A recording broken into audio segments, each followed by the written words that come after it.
पहली बार, है ना।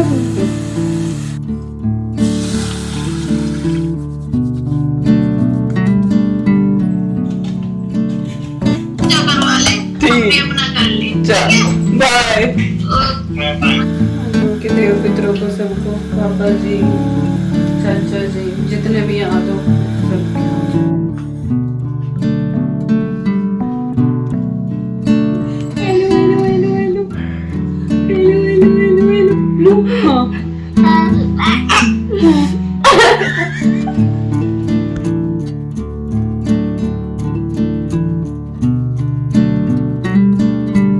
Hi everyone, Namaskar, Salam, Sat Shri Akal. Welcome back to Deep's All-in-One channel. I hope you all are doing really well. If you are new here, my name is Deepika and I upload here every alternate day about homemaking mommy's lifestyle. आज के blog में आपके साथ share करने वाली हूँ पितृपक्षी अमावस्या का भोग और साथ ही हमारा नवरात्रि सेलिब्रेशन। तो नहाने के बाद मैंने भोग के लिए थोड़ी सी तैयारी पहले ही करके रख दी थी।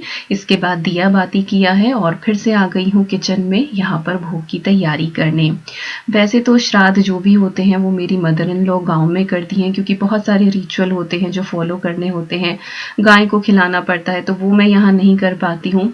और घर तो फिर एक ही है, भले ही हम यहाँ रह रहे हैं तो मम्मी ही करती हैं वहाँ पे।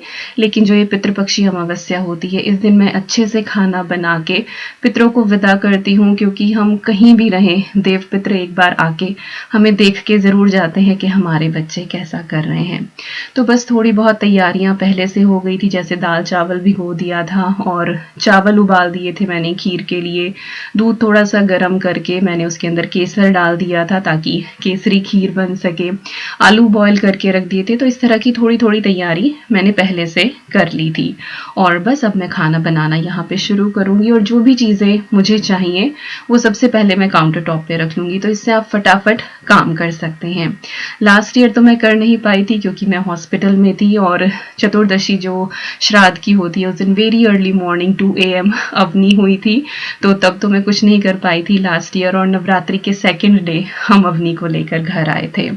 तो चलिए यहाँ पे रेसिपी शुरू करते हैं। तो सबसे पहले मैं खीर बना रही हूँ। कढ़ाई के अंदर घी डाल के उसमें मैंने बड़ी इलायची और साथ ही तेज पत्ता डाल दिया है। इसके बाद मैंने ये केसरी दूध डाल दिया है, थोड़ी सी इलायची भी मैंने इसके अंदर डाल दी थी। और अब हम इस दूध को हल्का सा यहाँ पे बॉयल आने तक पकाएंगे।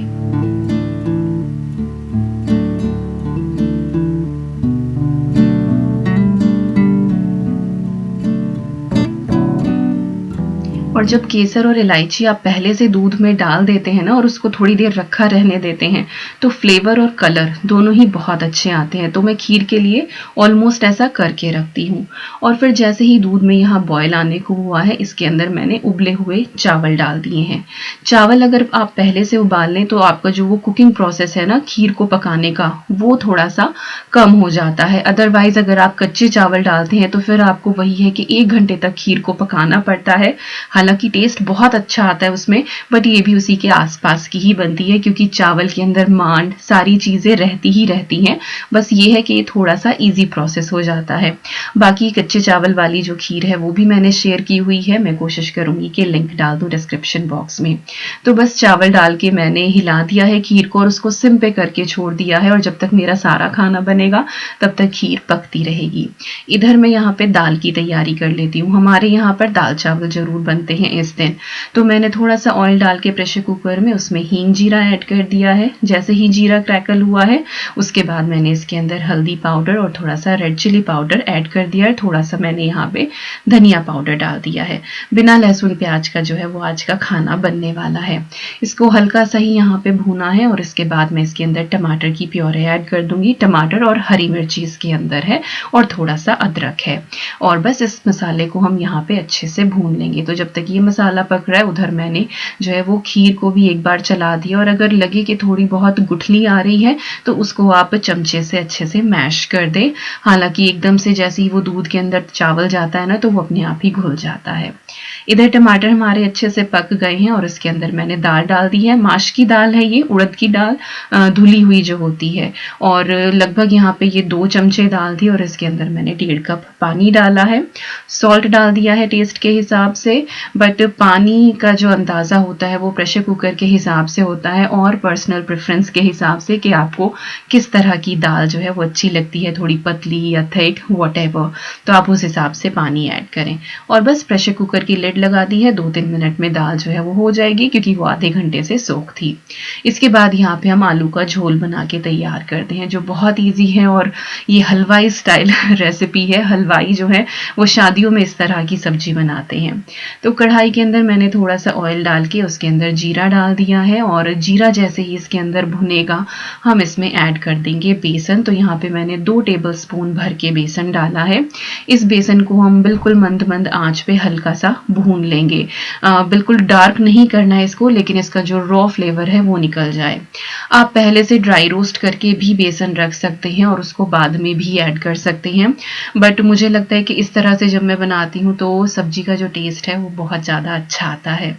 तो जैसे ही बेसन यहाँ पे हल्का सा गोल्डन ब्राउन हुआ है, इसके अंदर हम ऐड कर देंगे टमाटो प्योरे। और टमाटर जो है वो मैंने एक साथ ही दाल के लिए और सब्जी के लिए पीस के रख लिए थे। तो टमाटर, हरी मिर्ची और अदरक इस प्योरे के अंदर है। इसके बाद अब हम इसको पकाएंगे और इसको जो है वो आपको चलाना पड़ता है। नॉर्मली जब आप टमाटर डालते हैं तो आप रख भी छोड़ें कोई बात नहीं, वो लगता नहीं, लेकिन क्योंकि इसके अंदर बेसन है तो आपको इसको चलाना पड़ता है। और जब आपको लगे कि टमाटर हल्का सा भुन गया है तब आप इसके अंदर मसाले ऐड कर दें। तो मैंने यहाँ पे हल्दी पाउडर ऐड करा है और रेड चिली पाउडर ऐड करा है। इसके बाद फिर हम इसको चलाएंगे और लगभग 5 मिनट हमें इसको भूनना पड़ता है और ये बिल्कुल थिक सा हो जाता है, जैसे कि डो की एक कंसिस्टेंसी होती है। ऑयल इसका सेपरेट नहीं होगा क्योंकि हार्डली हमने 1-1.5 टेबल स्पून ही डाला है। और मीनवाइल जो है वो खीर को चलाना ना भूलें कि कहीं ऐसा ना हो कि वो नीचे से लग जाए। तो खीर को भी आप बीच बीच में चलाते रहें और कढ़ाई से आपको अंदाज़ा हो रहा होगा कि इसका कितना दूध जो है वो उड़ चुका है और ये कितनी थिक हमारी खीर तैयार होने लग रही है। और खीर का भी जो है ना वो अंदाज़ा ही होता है या फिर प्रेफरेंस होती है कि आपको किस तरह की खीर पसंद है। कुछ लोग बहुत पतली खाते हैं तो ज़्यादा दूध डाल लें। तो बस यहाँ पे मैंने शुगर भी ऐड कर दी है क्योंकि खीर हमारी ऑलमोस्ट पक चुकी है, जितनी मुझे थिक चाहिए थी उतनी हो गई है। और चीनी डाल के बस मैं इसको 2-3 मिनट और पकाऊंगी। इधर जो हमारा टमाटर बेसन का पेस्ट है ये भी बहुत अच्छे से भुन गया है। इसके अंदर मैंने पानी डाल दिया है जितनी मुझे लिक्विडी ये सब्जी रखनी है। वैसे तो ये बहुत ज़्यादा थिक हो जाती है तो आप देख लें अंदाजे से, और साथ ही इसमें कसूरी मेथी ऐड कर दें। इससे जो फ्लेवर है ना वो बस ऑसम हो जाता है।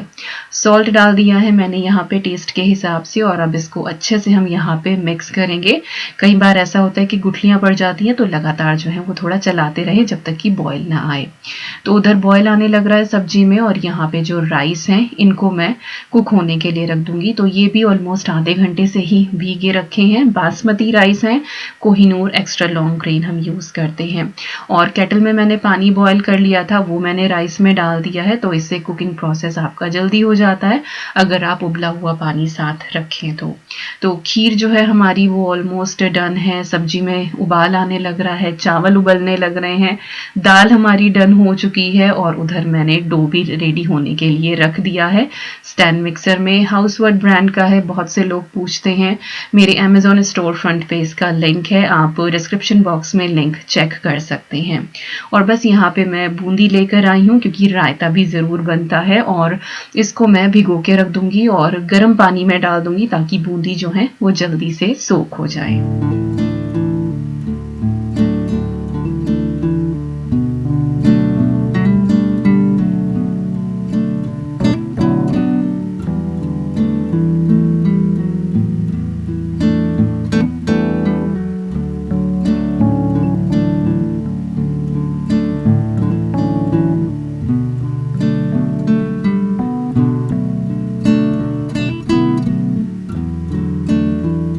और डो भी हमारा तैयार हो गया है, साथ ही यहाँ पे सब्जी में भी बॉयल आ गया है।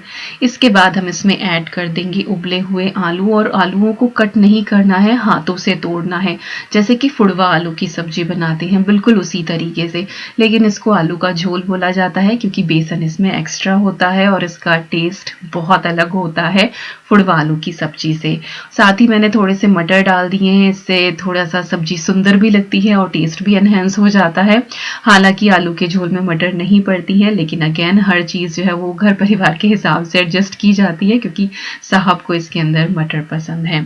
और बस यहाँ पे राइस जो है हमारे वो भी अच्छे से बॉयल हो गए हैं और इसके बाद अब मैं इसको ड्रेन कर दूंगी। तो हम हमेशा जो राइस हैं वो इसी तरह से ड्रेन करके बनाते हैं, तो मोस्टली जो स्टार्च है वो निकल जाता है, तो राइस इतने फैटी नहीं होते हैं। और साथ ही हमेशा जब भी मैं इस तरह से करती हूँ ना, तो टैप को ऑन कर लेती हूँ, क्योंकि एकदम से गरम गरम पानी जाता है ना फिर सिंक में, तो वो पाइप के लिए भी अच्छा नहीं होता। और बोलते हैं कि कुछ जीव जंतु हो तो वो भी कहीं मर ना जाए, तो वो थोड़ा सा डर ही लगता है। तो ठंडा पानी चला देती हूँ, तो वो नॉर्मल टेम्परेचर का जो है वो पानी फिर नीचे जाता है। और बस इसके बाद जैसे ही पानी ड्रेन हुआ है चावलों का, उसको मैं दोबारा से पैन में निकाल दूंगी और इसको मैं ढक के रख दूंगी। तो चावल जो है वो मैं हमेशा लाइक 90% के करीब कुक करती हूँ, और उसके बाद जब ढक के रख देते हैं तो वो अपनी स्टीम में ही बिल्कुल 100% कुक हो जाते हैं और वो बहुत खिले खिले बनते हैं, क्योंकि हीट बहुत ज़्यादा होती है चावलों की खुद की, और वो स्टीम कुक होते रहते हैं। तो बस यहाँ पे मैंने लिड लगा दी है और चावल डन हो गए, खीर हो गई, हमारी दाल हो गई, सब्जी भी बस होने ही वाली है, और यहाँ पे बस अब मैं रोटियां बना लूंगी। तो ये देखिए हमारी जो सब्जी है वो कितनी अच्छी हो गई है। आप चाहें तो इसमें हरा धनिया भी ऊपर से डाल सकते हैं, बट मेरा हमेशा से ये रहा है कि अगर मैंने मेथी डाली है, कसूरी मेथी, तो फिर मैं धनिया नहीं डालती हूँ, बट अगर आपको पसंद आता है तो आप डाल दें। और यहाँ पे मैंने ऐड कर दिया है अमचूर पाउडर, इससे बहुत अच्छा खट्टापन आता है इसके अंदर। और खटाई जो होती है ना सब्जी में, वो आप सबसे लास्ट में ही ऐड करें। अगर आप शुरुआत में डाल के सब्जी को बहुत उबालते या पकाते हैं तो वो जो खटाई होती है ना वो कड़वाहट में बदलने लगती है। तो अगर आप नींबू डाल रहे हैं, टैमरिंड डाल रहे हैं, अमचूर डाल रहे हैं, तो हमेशा लास्ट स्टेज पे डालें, बिल्कुल 1 मिनट बॉयल करें एंड दैट्स इट। तो सब्जी भी हमारी यहाँ पे हो गई है और रोटी की बस अब मैं तैयारी करने वाली हूँ। और जो पहली रोटी होती है ना वो बहुत बड़ी बनती है, क्योंकि उस रोटी से ही जो है वो पूजा की जाती है, और हमारे यहाँ उस रोटी के जो है वो 16 टुकड़े किए जाते हैं, और उसके ऊपर फिर जो भी बनाया होता है खाना वो थोड़ा थोड़ा रखा जाता है और फिर वो पक्षियों को डाला जाता है और उसकी ही पूजा की जाती है। तो 16 इसलिए क्योंकि श्राद्ध के जो है वो 16 दिन होते हैं, तो हर दिन का जो है वो एक। किसी किसी के यहाँ जो है वो रोटियां ही पूरी पूरी बनती हैं। मेरी जो दीदी हैं उनके यहाँ पर 16 लाइक जोड़े बनते हैं रोटियों के। तो हर घर का रीति रिवाज जो है वो अलग अलग होता है, अलग अलग तरीके से जो है वो चीज़ें बनाई जाती हैं। किसी के यहाँ बिल्कुल पक्का खाना बनता है, हमारे यहाँ बेसिकली दाल चावल रायता खीर ये बनता है। बस मैं सब्जी जो है वो थोड़ी सी एक्स्ट्रा बना लेती हूँ कि और थाली जो है वो अच्छी लगती है। और फिर क्योंकि मैं पूरा टाइम भी नहीं करती हूँ, श्राद्ध मेरी मदर इन लॉ ही करती है, तो आज के दिन मेरी पूरी कोशिश होती है कि मैं अच्छे से खाना जो है वो बना दूं। और अगेन लास्ट ईयर तो कर ही नहीं पाई थी, तो वो भी थोड़ा सा था मन में कि लास्ट ईयर हो नहीं पाया था। हालांकि अपनी को जो है वो दिवाली के बाद आना था, लेकिन उसको बड़ी जल्दी थी आने की और वो जल्दी ही आ गई और सारे त्योहार उसने फिर हमारे साथ मनाए। तो मैं कोशिश कर रही हूँ कि अवनी की बर्थ स्टोरी जो है वो नेक्स्ट टू नेक्स्ट ब्लॉग में आपके साथ शेयर करूँ, क्योंकि उसका बर्थडे आने वाला है। It's been a year now, so it is high time to share the birth story, क्योंकि काफ़ी कॉम्प्लिकेशन रही, तो शायद थोड़ी सी मोटिवेशन भी मिले। तो लेट्स सी। तो बस यहाँ पे मैं रायता बना रही हूँ और उधर दीदी से मेरी जो है वो बात चल रही है वीडियो कॉल पे, और दीदी मंदिर क्लीन करने लग रही थी अगले दिन के लिए, नवरात्रि के लिए। और मैं उनसे बोल रही थी कि आज तो आप मेरी वीडियो में आ जाओगे, and she is like okay bye bye. कोई ये बोलेगा कि किस तरह से जो है वो दीदी है। मैं कहा कोई बात नहीं, सफाई में ही तो लगे हुए हैं। तो बस दीदी से मेरी बात हो गई है और इधर मैंने दही मिला दी है बूंदी में, साथ ही सॉल्ट डाल दिया है, थोड़े से चिली फ्लेक्स और मिंट पाउडर मैं हमेशा घर में बना के रखती हूँ वो ऐड कर दिया है। तो यहाँ पे हमारा सिंपल सा बूंदी वाला रायता भी बनके हो गया है तैयार। और थोड़ा सा मैंने इसके अंदर पानी ऐड कर दिया क्योंकि काफी थिक हो रहा था।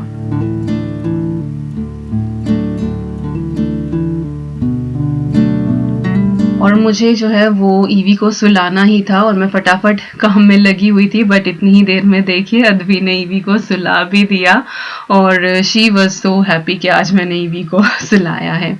और बस किचन मैंने थोड़ी सी क्लीन कर दी थी। इसके बाद जो खाना होता है देव पितरों का, इस तरह से मैंने लगा दिया था जिस तरह से हमारे यहाँ पूजा होती है, और साहब ने फिर इसके ऊपर जो है वो पानी फेर दिया था। इसको मिनसना बोलते हैं हमारे यहाँ। और इसके बाद हाथ जोड़ के देव पितरों से अपनी कोई भी भूल चूक हुई हो उसके लिए माफ़ी मांग लेते हैं और उनसे कहते हैं कि बस अपना आशीर्वाद हमारे ऊपर बनाए रखें। तो यस, हमारे यहाँ इसी तरह से होती है। और बस उसके बाद ये खाना हम बाहर ले जाएंगे। और बस अब यहाँ पे मैं थाली लगा देती हूँ। पहले ये भोग में जाएगी और उसके बाद इसमें से ही हम लोग थोड़ा थोड़ा लेके हम इस खाने को एज ए प्रसाद ले लेंगे। तो खीर हो गई है यहाँ पे तैयार, और खीर के अंदर मैंने कोई भी ड्राई फ्रूट वगैरह ऐड नहीं करा है। एक तो अदवी नहीं खाती है और फिर ऊपर से चाहे आप गार्निश कर सकते हैं। और आज का जो खाना है वो बहुत सिंपल रखा है, जो बिल्कुल फ्लेवर वही होता है ना वही रखा है। तो बस खीर बिल्कुल प्लेन वाली, और दाल, sabzi, raita, chawal, roti, and it is so tasty. आप चाहें तो इसके साथ अचार भी ले सकते हैं। और ये बहुत ही सिंपल सी थाली है, बनाइएगा ज़रूर। और बस खाने का काम जो है वो 12 बजे तक हो ही गया था। इसके बाद मैंने क्विकली किचन जो है वो सारी क्लीन कर दी। थकान हो जाती है, बट वही है कि आपको वो 15-20 मिनट का जो आलस है ना वो बहुत ज़्यादा दुख देता है। तो मैं कोशिश करती हूँ कि बस एकदम से ही किचन जो है वो क्लीन कर दूँ, तो फिर शाम तक मैं बिल्कुल निश्चिंत रहती हूँ। तो किचन क्लीन हो गई है, बस एक कढ़ाई जो है वो बची हुई थी, वो मुझे करनी है अभी, क्योंकि उसमें साइड में जो है वो मलाई लगी हुई थी काफ़ी ज़्यादा।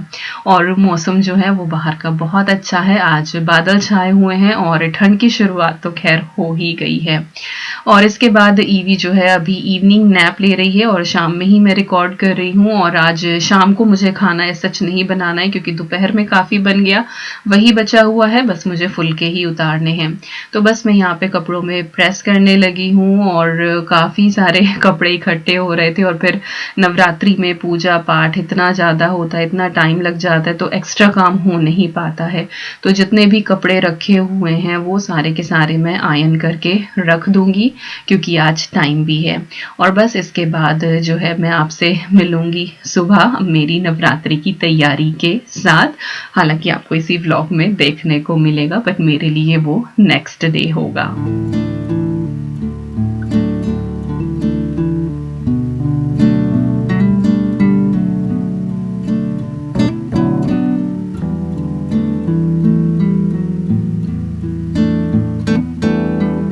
और ये है नेक्स्ट डे, और सुबह मैं जल्दी उठ गई थी, लगभग 4:30 बजे के करीब, क्योंकि अद्वी का फिर स्कूल भी था, उसका ब्रेकफास्ट, लंच, सारी ही चीज़ें मुझे प्रिपेयर करनी थी। और उससे पहले जो है मुझे अपनी पूजा भी कर लेनी थी, क्योंकि फिर अगर उसके मैं स्कूल जाने तक का वेट करूंगी तो फिर वो बहुत लेट हो जाता है। और पूजा का मन यही करता है कि बस वो सुबह सुबह ही कर ली जाए तो तसल्ली होती है।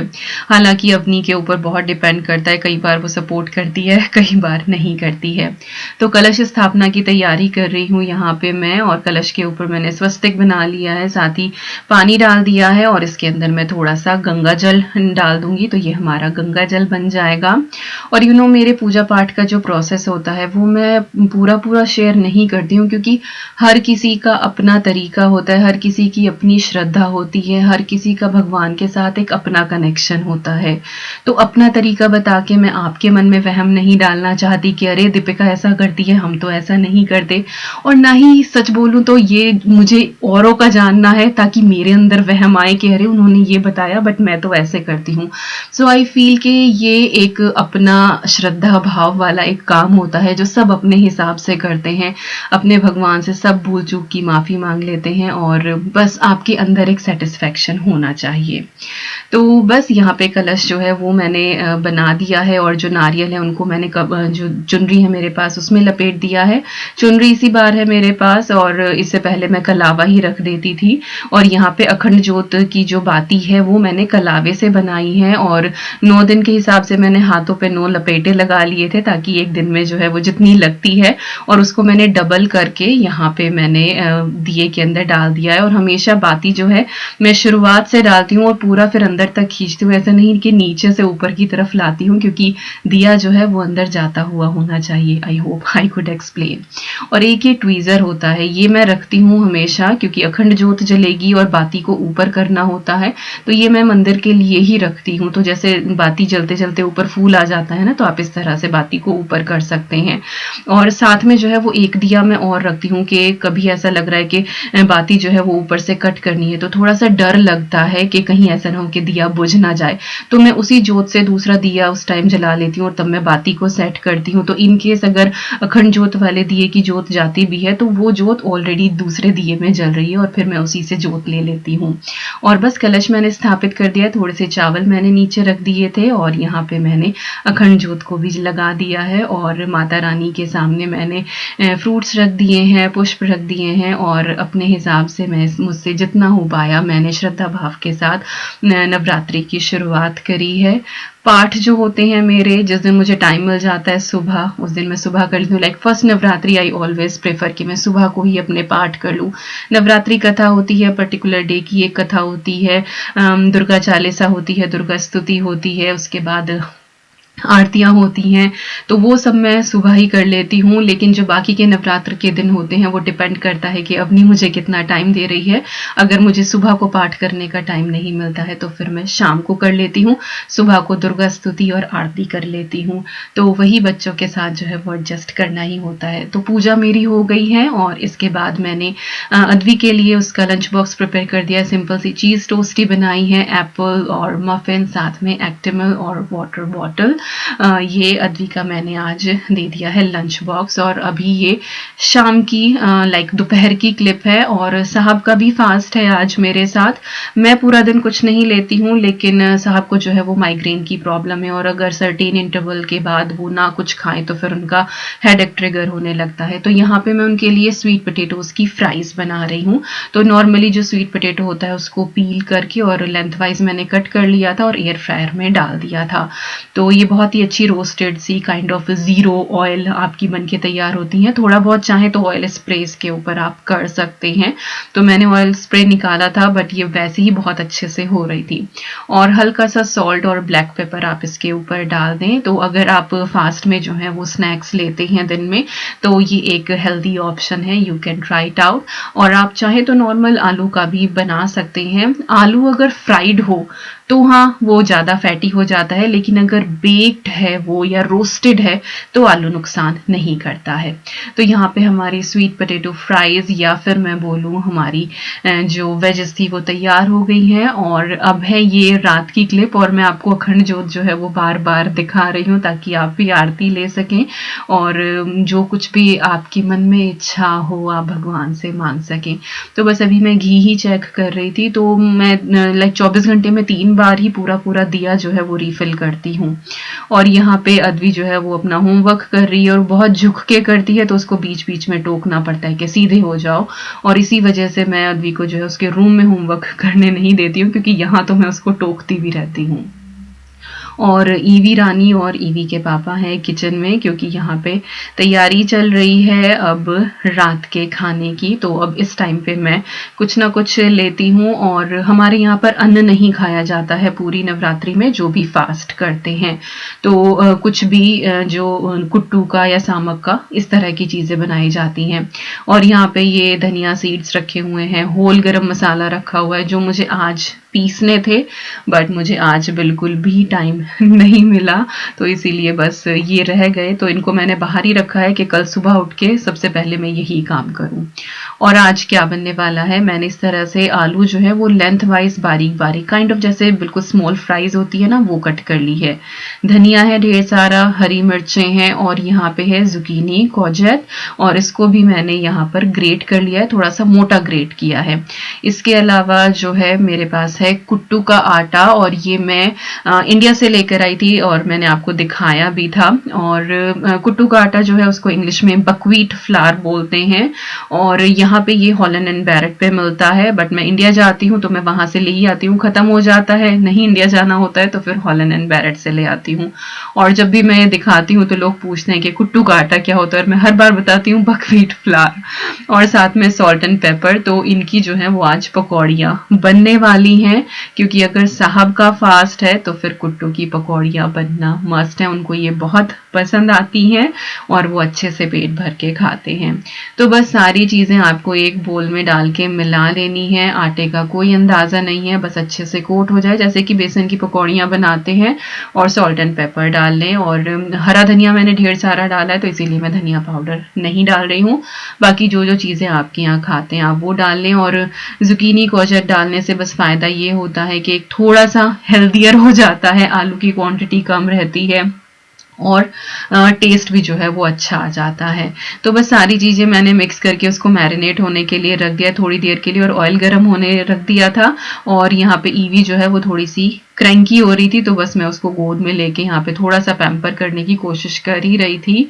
और तिथि के हिसाब से देखें तो ईवी जो है वो 1 साल की हो चुकी है, डेट के हिसाब से 5 अक्टूबर को वो हो जाएगी 1 साल की।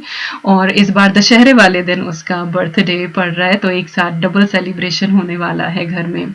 और बस यहाँ पे पकौड़ियाँ जो हैं वो फ्राई करनी शुरू करी हैं। और अगेन ईवी जो है वो मेरी गोद से नहीं उतर रही थी, तो साहब ने यहाँ पे किचन का जो कार्यभार है वो संभाल लिया है, और पकोड़े वैसे भी फ्राई करने में वो एक्सपर्ट हैं, तो उन्होंने पकोड़ियाँ फ्राई करी और इस तरह से हमने बस इसको सर्व किया था। पकोड़ियाँ हैं, ग्रीन चटनी है जिसमें दही मिला ली थी और थोड़ी सी दही, और माता रानी को भी हमने भोग लगा दिया था, आरती कर ली थी। और वो चीज़ें मैंने रिकॉर्ड नहीं करी क्योंकि ऑलरेडी वीडियो बहुत ही ज़्यादा लंबी हो गई थी। तो इस तरह से है मेरी आज की ये प्लेट, और इसके बाद बस हम लोग यहाँ पे चिल कर रहे हैं। ईवी बहुत पॉजेसिव हो गई है, बस उसी की मम्मा, उसी की दीदी, उसी के पापा, बाकी सबका आपस में कोई रिश्ता नहीं। तो कोई भी एक दूसरे के पास आता है तो उसको बड़ा गुस्सा आता है। तो चलिए बस एंड करते हैं इस वीडियो का यहीं पे। आई होप आपको आज की ये वीडियो पसंद आई होगी। कुछ भी अच्छा लगे तो like, share, comment and subscribe. और मैं मिलती हूँ आपसे बहुत जल्दी। Till then you guys take care and I am sending lots and lots and lots of love to you all. Thank you so much for watching. Take care and bye bye. जय माता दी।